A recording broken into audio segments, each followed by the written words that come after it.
In the 30-odd years since she first ran along the California beaches in Baywatch, the lifeguard drama that remains one of the most watched series ever, fans and critics have become acquainted with different parts of Pamela Anderson's life story: Playboy covers, a leaked sex tape, and many marriages.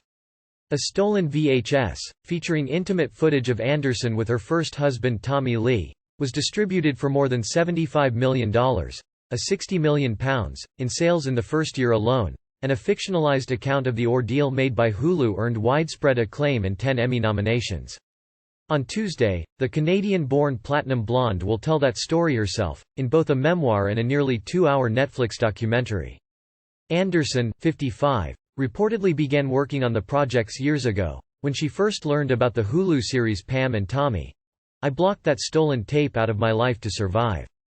And now that it's coming up again, I feel sick," she says in the documentary trailer.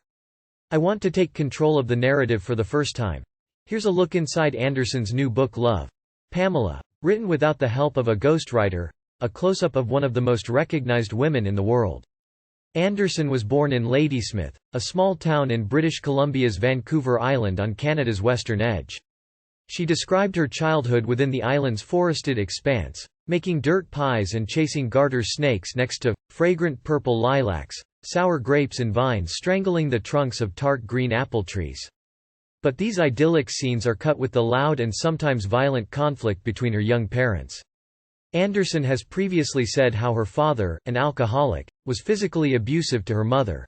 And Anderson, too, suffered harrowing abuse, recounting 3 separate instances of sexual violence, all before she turned 18.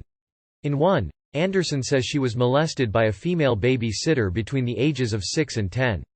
"My parents thought she was generous and kind, when really, it was just a way to get them off the scent," she writes.